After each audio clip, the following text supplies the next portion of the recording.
Hi, I'm Beth. I'm Staenberg, Nachman, and I have three boys, Marty, Benny, and Lev. And I was born on May 7th, 1955, here in Omaha, Nebraska. And I am one of four children of Marlene and Marty Staenberg. And my oldest brother, Michael, is sitting next to me. And then I have a younger brother, David, and a younger brother, John. My name is Michael Staenberg, and I was born in Omaha in April 8th, 1954. I have three children, Rachel, Hannah, and Leah. And I have very fond memories of Omaha, especially my parents, Marlene and Marty. And I am one of four, like Beth just mentioned, and we're excited to be able to share our history of Omaha and our involvement in Omaha with everyone. Beth, tell me about your mom. My mom was, I think, one of the most amazing individuals I've ever met. She was incredibly flamboyant, incredibly loved life. She was bigger than life in many instances, and she had a flair for dressing. I think everyone who saw her was always amazed at what kind of an outfit, and to me it was a costume she put on. She always had bold jewelry, always had earrings, and the boys used to say when we visited her in Florida, "Grandma, do you sleep in those earrings?" Because every time we would come down for breakfast, she'd have earrings on, and it just blew them away that she was always so dressed up. She just had an incredible love for life, though. And she was a huge tennis player, loved playing tennis. After our dad died, she worked in real estate for many, many years. But before that, she was a model and did fashion coordinating. And she worked, oh my gosh, years and years ago with Yonkers, Kilpatrick's, and Richmond Gordman, and did their fashion, helped with their fashion coordination, did their style shows, helped with some of their newspaper ads, did radio and spots on TV for them, and she got models, and oftentimes she also modeled. So fashion was a huge part of her life, but I think that stemmed back from her parents, Sam and Rebecca Wolf, because they had a Western store, and in later years they also had, with my Uncle Joe, a women's ready-to-wear store, and fashion was just an important part of her background. But in addition to that, she helped a lot of people, and she quietly did things for people. I know when the Russian came to Omaha, there were several people that she helped, particularly two. One was a model. Her name is Yelena, and in fact I'm still in contact with her. And she helped her become a model here in America and got her jobs and set her up and helped her get to New York, where she became quite well-known fashion model. And there was another lady who was an opera singer, and she helped this lady also do some parts in Omaha Opera, and also helped her go to New York, where she also lives to this day and does some I don't think she's an opera star, but she does do singing and other kinds of things. So my mom just did a lot of different things. She often just said the quiet things that are the most important. I don't think people knew about all the quiet, small things that she did to help people. She would take people out to lunch. She would volunteer at old people's homes. Not always, I don't know if it was always the Blumpkin, but she did a lot of this in Florida, and do makeup twice a week with the women there, because she thought it would be nice if they felt good about themselves. And oftentimes she'd bring some of her clothes and give them to the people, and her jewelry, because she had mostly costume jewelry. And I know I went with her a couple of times. The ladies were just hysterical when she walked in. They were so thrilled to see her. So she did a lot of things like that to make people feel better. And that was she truly inspired me in a huge way. Michael, what are some of your memories of your mom? Well, you know, it's interesting, being the oldest. My mother was very flamboyant, and I think, you know, Beth touched on it a little bit, but my grandfather, Sam, was the dresser. I'll never forget, I realized there was more than one closet in our house, that he had his own closet for my grandmother, and that was the days nobody ever did that. And he had a closet, he had more suits, and he had purple suits, he had blue suits, he had white suits. And I'll never forget, I asked him, I said, "Grandpa, what do you got all this stuff for?" He says, "You got to look good, and you can never wear the same thing." And I think that's what my mom liked and inherited, and I think that flair. And my grandfather was the talk of the town. I'll never forget any party we'd ever go to. They'd all wait for Sam Wolf to show up because they all wanted to know what Sam Wolf was going to be wearing, because he would set the fashion statement for Omaha. And my mom was, as Beth said, I never met anybody that did not like my mom. There was never not a kind word about my mother. It was never, it's rare to find a person in today's society that everybody would say only nice things about. And she did a lot of mitzvahs, and she did a lot of things quietly. They say there's 7 forms of charity, and the best charity is when you give something and the person doesn't know who gave it to you, and the person doesn't know who it's given to. And my mom was like that. And she felt that it was important to give more of herself than to receive. And these are the things I remember. I also remember, unfortunately, that our dad passed away when I was 13 and Beth was 12. Actually, September 3rd, I believe, or 4th this year, 1967. of 67 is the 40th anniversary of his passing. And I think it really changed my mom. She had to really change because, by no means did we come from a very wealthy family. I would say we were very middle class. In fact, today, on my bike ride, I rode by the house that we grew up in at 525 North 74th Street, and I'm amazed by the size of the house. I thought we lived in a palace. But, she had to go back to work, and as Beth said, did a lot of fashion. I don't think she was working, I don't remember her ever working prior to my dad passing away. So this was a change, and she really stepped up and figured out how she could use her skills and her talents to do something to bring income in to help support us. She did a little work before our dad passed away, but it was just very part-time, and she did a lot of things like with the Jewish organizations, like National Council of Jewish Women, Hadassah, because her mother, Rebecca, our grandmother, was very, very committed to Hadassah and also to the council. And in fact, my grandmother was the president for several years, and also of the Bethel Sisterhood. So my mom was very involved with more kind of volunteer work before our dad died, which was sudden. He died of a heart attack suddenly on a Sunday night, the day before Labor Day, in 1967, watching TV. And we were all home, and it was just hugely tragic. It was just devastating.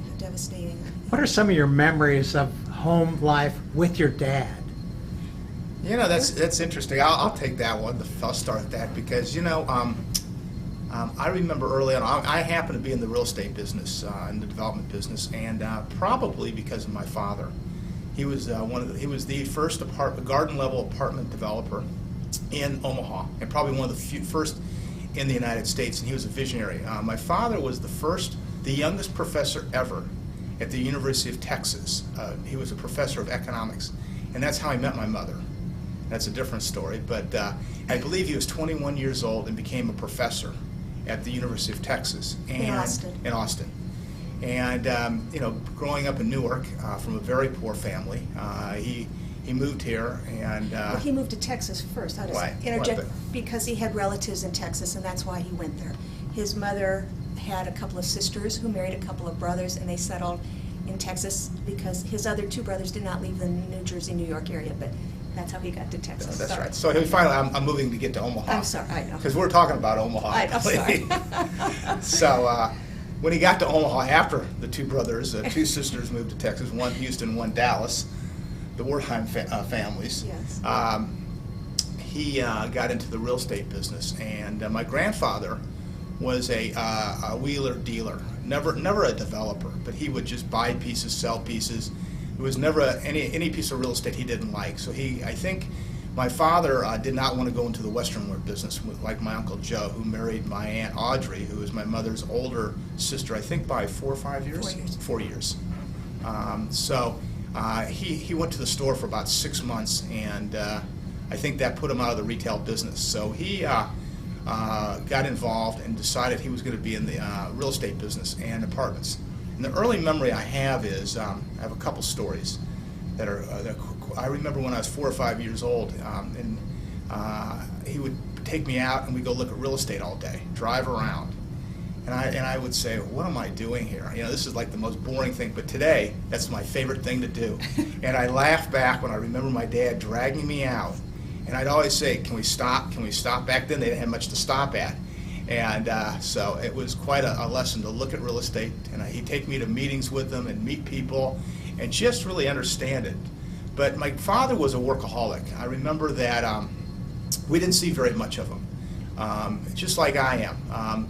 He'd leave the house early, and I remember he'd come home every night around 6:30 to 7 o'clock.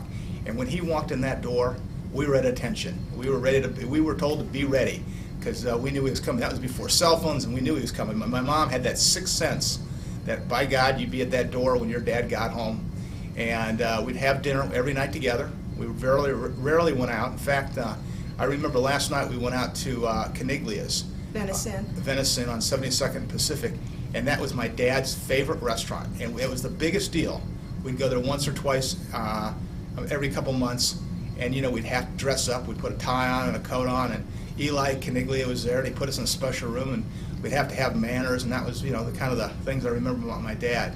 But I remember he was hardworking, but everybody I've ever talked to, like my mother, only had the highest praise. That Martin Staenberg, they said, if you can be anything, his word was his bond. He was the nicest guy. People I still meet today. In fact, last night I was talking to Eli's son at Caniglia's, and he said, your dad was the nicest guy. There was not one person nicer, and as smart as they could be, and he was as honest as the day was long, and they said, if you're anything like your dad half, you are a success just by being a person. And that's the early days I remember my dad, especially all the real estate. The other story that I remember is I was about 7 or 8 years old, and he built Pacific Gardens, one of the first garden apartments in Omaha at 74th or 75th and Pacific. And he said, I'm going to pay you 25 cents an hour. I said, great. I'm down there cleaning those basements, and I think I worked 20 hours. So, I was thinking I was going to get $5. And he said, he hands me $2.50. And I said, well, where's the other $2.50? I said, I'm supposed to get $5. He says, you like the roof you live under? You like the food at home? You're paying for half those expenses. And I said, okay. And I remember crying, going to my mom. She said, I hope you learned a lesson. Everybody has to share in this experience. And that was what my dad was. Very, very disciplined. Always wanted to make sure you understood that the value was of sharing and being part of the family was important. And I'll never forget those days. But he also believed that everybody should work. Every summer from the time I was 7 or 8 years old until now, I've always had a job. Even when he passed away, I always had a job. It was ingrained in us that it was important to do something, that summers were not just for fun. Sure, we went to Esther K. Newman Camp, a couple other places for 2 to 4 weeks maybe. I think probably 2 weeks closer, because I don't think he'd want us to have that much time off, I remember. But we'd always work cleaning things, and he'd always come by, even at those apartments, and check on where I was. What are you doing? And then he had these posts that he wanted all painted black. I think there was like 300 or 400 of them. And it was the worst job. It was hot. I had this mitt on, and I had to get all this paint. And he kept yelling at me for spilling paint, and it was like the worst summer. But I learned a lot. He said, now, if you do 5 a day, you'll be done pretty soon. And I kept thinking, okay, I got to get my 5 a day done. So that was the experiences I remember about my dad. I also remember he was working all the time. And when he walked in, we were ready to see him, and dinner was on the table. But the other thing, in the evenings, we would take walks. We lived right by Crossroads. In fact, Crossroads was a big field before it was built, and a petition came through the neighborhood because people didn't want that big shopping center. And the only person on our block who refused to sign the petition was our mother, because she says, I want that shopping center. I think it's a great idea. So anyway, once it got built, my dad and I would take walks to Crossroads. We'd always walk to the Saul Lewis Company, because there was a man there, and I'm sorry, I can't remember his name, who he liked to visit because he got a lot of his appliances from the Saul Lewis Company. So in the evenings we would walk there, and right next door was, it wasn't Walgreens, Woolworths and Walgreens. And he'd go in, he'd get a cup of coffee. He always said to me, a dish of ice cream, 1 scoop, because he was a little frugal, because we weren't very well off. And I'd listen to their conversation, and that happened 2-3 times a week. And then we would always stop at Sears and get my mother's 25 cents worth of bridge mix, because she loved bridge mix, and we always came home with bridge mix from my mom. I don't know why I remember that, but it's just ingrained. And the other story I want to say is, on the weekends when we were growing up, I can't even remember how old I was, we always went to Pacific Gardens to pull weeds. Whether it was for an hour or 2 hours, we always pulled weeds. That's all of us. including my younger brothers. I think he gave my mom a break for a couple hours, and we had a mission, and my dad would drop us off, and then we'd come back. He'd want to see our pile of how many weeds we pulled. So it was just, that was pretty humorous. Yeah. How was the interplay at home around the dinner table? You know, children were supposed to be seen, not heard. I think it's more like it. I remember we had a table, and we didn't have a very big kitchen at all. It was, you know, I thought it was big at the time, but I'm sure if I went in there now, I think it was rather small. In fact, my kids wondered how I grew up in that house. But we'd all sit on the side, and my mom would sit at the end, and my dad would sit at the other end, and the bigger end, because where the aisle was. And I think they did most of the talking, and really there wasn't much talking done because we were all hungry, because I think it was 7 o'clock before we ate. It was not an early dinner. And that was before you went out to dinner a lot. And we were starving, and we were told we couldn't eat before my dad got home. There was no snacks. And as a kid, I was kind of a little fat kid, so, you know, my mom made sure I didn't have much to eat. And so we ate, and everybody was very polite. And I think probably 10 to 15 minutes worth of dinner, and off we went, and everybody took their plate to the sink, and then we were off to do either some homework or read a book or do something or watch a little TV, but not much. I mean, we did not have a lot of interactions. I do remember that most nights that my dad would have meetings with like Yale Richards was a friend, Eddie Belgrade was a friend, people like that who he did business with. He'd bring them over in the evening around 8:30, and they'd sit in the kitchen for an hour and talk about things. And I got invited because I was the oldest, so I guess he thought I was the most mature at that point that could sit there, and I would sit there and listen to the conversation. And it was always the same 3 or 4 people. And it was very fascinating. And then about 9:30, I think he went to bed, 9:30, 10 o'clock. Yeah, because he was out of the house by 6:37, always out. And he never wore a coat in the winter. That used to just blow me away. Never liked to wear a coat. And I just remember my mother always saying, wear a coat. And I don't think you wear a coat much. I don't wear a coat at all. In fact, it's rare that I wear a coat. Once in a while I'll wear a coat now because I guess I'm getting older. But I never used to wear a coat. And he'd tell me, I'll never forget this, he would say, you don't need that coat, leave it here. And my mother would yell, what do you mean he doesn't need a coat? He's all right, he'll be all right. And my dad was a big guy, about 6'3", probably 250, 300 pounds, just a barrel-chested guy. And I remember freezing, but I wasn't going to let him know I was freezing, so he never wore a coat. No, and we walked. We lived about 10 blocks from school, and we walked. It didn't matter if it was snowing or raining. He said to my mother, those children will walk, and we walked. It's really like the proverbial, you're walking uphill both ways. So we walked to school and back every day of our lives. Right. My mother was not allowed to take us to school. That's right. It didn't matter what it was. He said those kids need that exercise in that morning, and by God, it was Hillside Elementary School. And I think it was, I think that, it wasn't a bad walk. It was a safe walk. It was just up this little street. Well, it was about 10 blocks Just 10 up blocks. the street. And then when we went to junior high, what it was called, we walked again. By God, we weren't gonna. And that was probably 2 miles back and forth. Right. So that was his. He was very disciplined, and he was very to the point. You knew exactly where you stood at all times. And I remember he always said, when you shake someone's hand, look at them in the eye. Always, and that was, I tell my kids that today, and they know that. And I think I got that from my father. He says a good handshake shows good character. And so, he had the good business sense. And I never saw a lot of emotion. He was very close to his brother Harold, who was my uncle, who had passed away several years ago, his older brother. His middle brother, Hank, he was not as close to, who was more of an artist. And but his mother was a very sweet lady and very close-knit. And the 2 brothers idolized their brother, the younger brother. I mean, he was story after story about how he was idolized in the family, and he was the favorite son. And I really think that bothered my Uncle Hank, who just passed away last year. And I think that really bothered him because he thought he was the favorite son, but every time when Marty came home, it was all about Marty and not about anybody else. Well, he was much younger than his 2 other brothers, and so I think that was part of it too. He was about 8 or 9 years younger than his middle brother.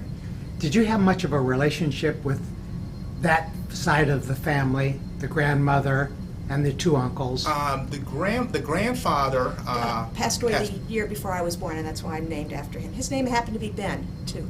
Yeah, Ben, Staenberg. right. And I probably was a year old, but I obviously don't remember seeing him. Esther, I think, passed away in 1965, 1966, and I was only 10 or 11. I do remember going to the World's Fair, and that was a big deal. My dad, it was in New York, 1964, and I remember getting a coat and tie on. We took this plane, this twin-engine plane, and we stayed an extra 2 weeks. It was in the summer. And I was surprised we were staying, and I didn't grasp all of it, but we kept going to the hospital. And my grandmother was dying of cancer, I believe a cervical cancer at that point. I can't remember. And she was really sick. And she used to come to visit when I was younger, and she was always so sweet. And she always used to say, "Your dad's not that mean. Don't worry. He'll be nicer to you." And she'd always put her arm around you. And then when she was sick, we went to the World's Fair, and I don't remember seeing her after that. I think that she lasted another 6 months, 8 months. I know my dad went back to New York on several occasions. And when she passed away, we did not go to the funeral. My dad did, and my mom, but we were left at home. I think my grandparents took care of us.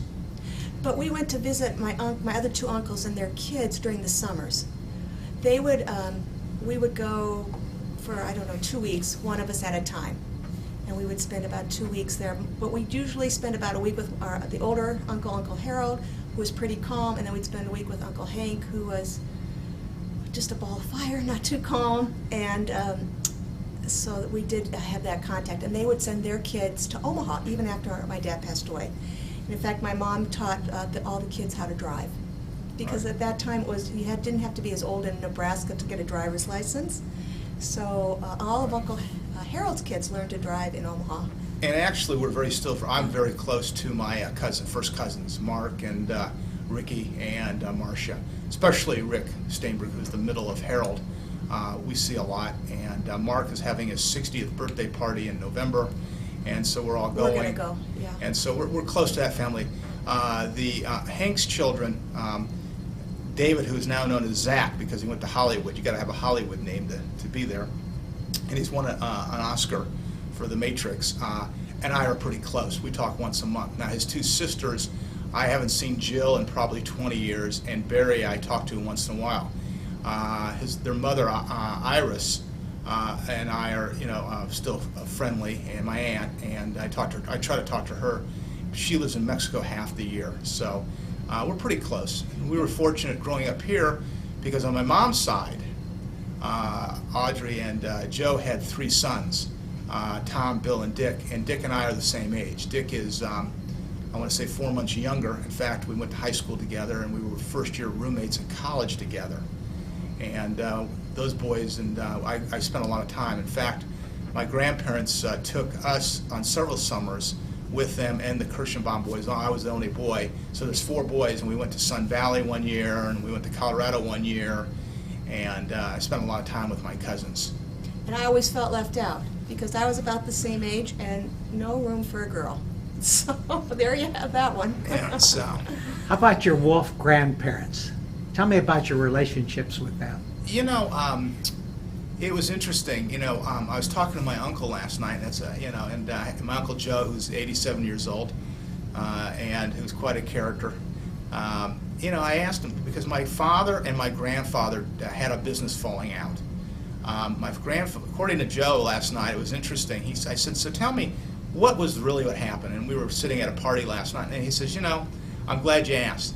So my grandfather lent my father $25,000, and my uncle put in $10,000, lent him $10,000, Uncle Harold, and another person put in $10,000. And so at the end of the year, my dad paid back Uncle Harold and the other gentleman the $10,000. And my grandfather said, "What about me?" He said, "Well, you told me you didn't want the money." "Well, if you paid them, why didn't you pay me?" So my grandmother got upset and said to Sam, "Leave him alone." And Sam, once he got something in his mind, he was never going to leave him alone. He's hard-headed. He was just stubborn. And so he said, "I want my $25,000. So he didn't think my dad could raise the $25,000. And this is back in probably 1960, 61. And when $25,000 was a significant amount of money, especially for for us. And so my dad raised the money and gave him the money. And my grandfather refused to take the money. He says, well, I don't want the money. He said, well, okay, then you're going to stay in the deal the way I want. Well, they didn't speak, and finally my grandmother said, take the money and leave him alone. And from that point on, they had a very chilly relationship. I remember we did not go to my grandparents' house very much after that point. I was probably 7 or 8 years old at that point. And they had this big house off of 92nd and by the office between Pacific and Dodge. Dodge, yeah. And we never went there because my dad and my grandfather just didn't get along. And I think it was very difficult on my mother. But my grandmother would always come over to see us. And she was very proud of us, and she would, I think she took the side of my father, which upset my grandfather. And so it was interesting, and I said to my uncle, so who was wrong? He said they were both wrong. He said they're both stubborn, and they both wanted to make a point, and after a while it got to a point where nobody talked. And it was really a shame. I do remember that because it was very uncomfortable because we didn't have that close family.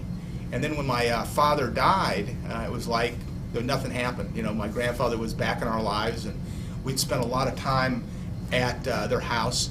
And it was kind of, nobody asked why. And looking back, you say, well, that's kind of interesting. Why didn't somebody say anything? And so I asked my uncle, I said, Joe, why didn't you get involved? He says, your grandfather.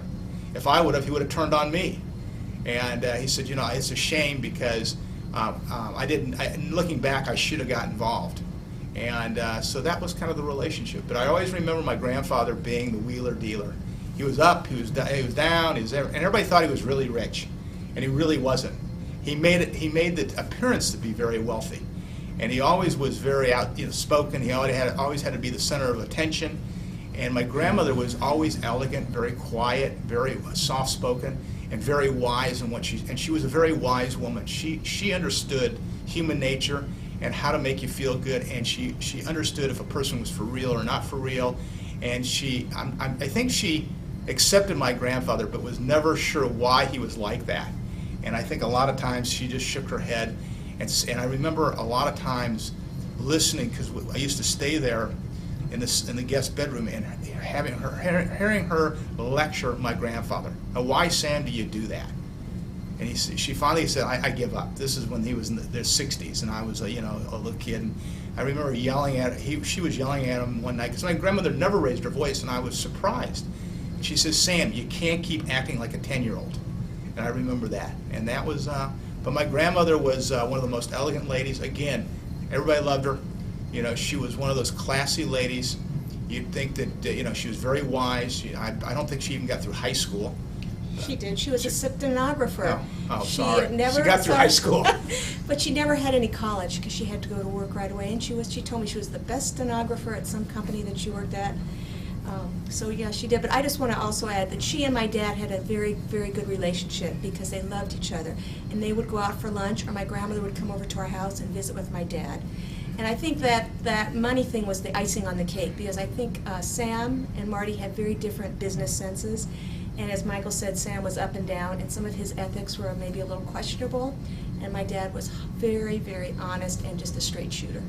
And so I think that just kind of sealed their non-relationship after that. Yeah, and as I said, everybody loved my dad. He was his word, And people, today came. I was asking little Joe Kirschenbaum, who worked for my dad a couple of years ago, and he said, it was a shame because your dad was so honest. I can't imagine him not paying your grandfather what he wanted and doing what he said.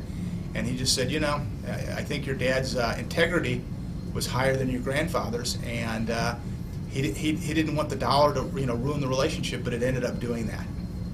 And I would say that my grandfather would come to our house when my dad wasn't there, and we would still go to my grandparents' house, but we would never go, all of us. It would just be Mom and the kids. So we would never go there for like holidays or Sunday dinners, but after my dad died, we went there every Sunday night for dinner. So that was absolutely a strain. It was a strain on my grandmother, a strain on my mom.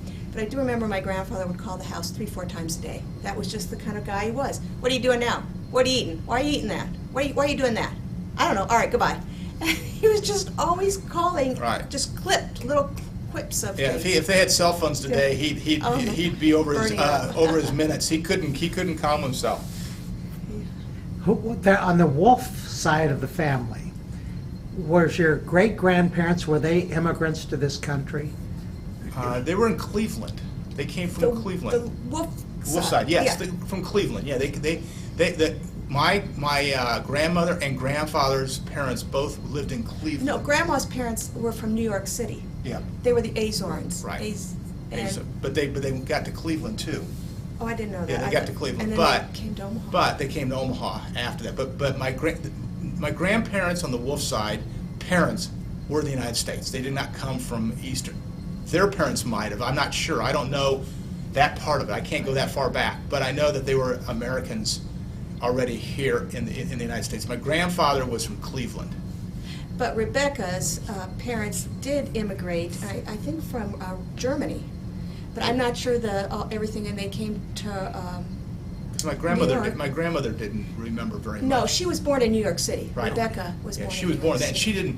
She didn't. Her parents really didn't talk much about where they came from and how they got there. Now my dad's family all came from Russia and Eastern Europe. They were not sure where, but they came in the. Well, the town doesn't exist anymore. Right. It was a town that. This includes your grandparents? Yes.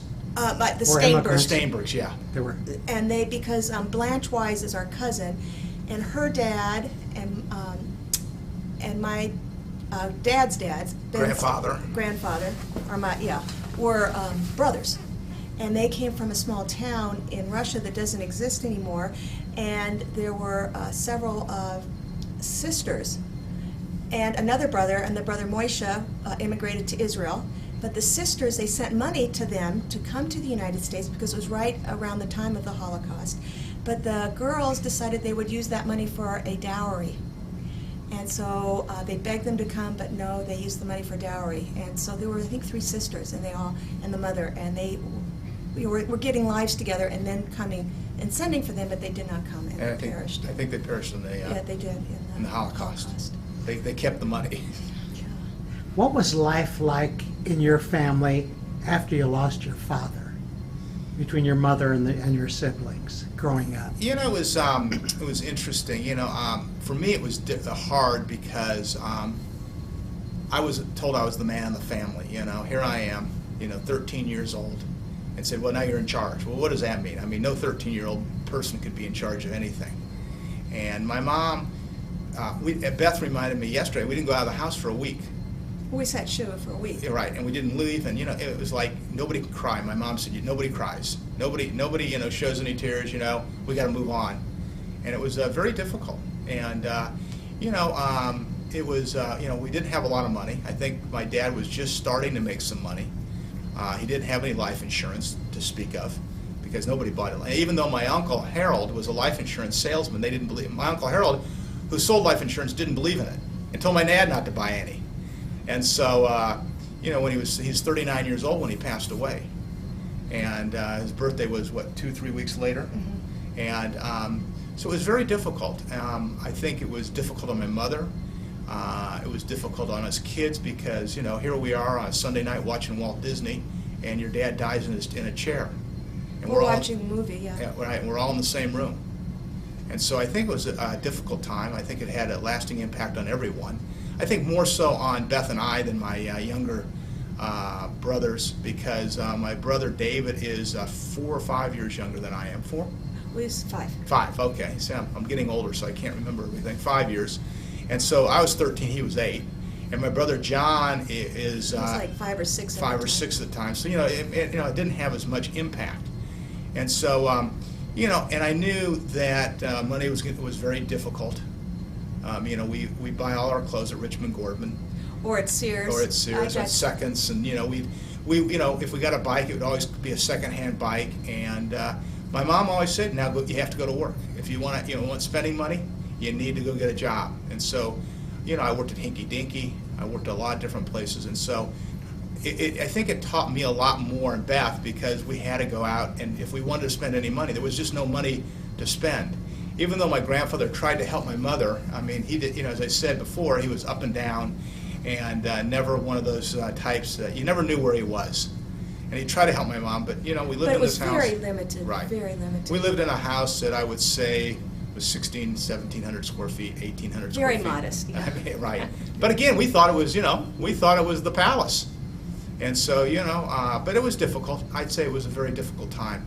Yeah, and I know my mom was working, so after school I was in charge of making sure the two younger boys were okay, got home okay, did snacks, and so I was in charge of them. And so that was a lot of responsibility for me. Just, I think it was just, I was the girl, I was assumed that I would do these things.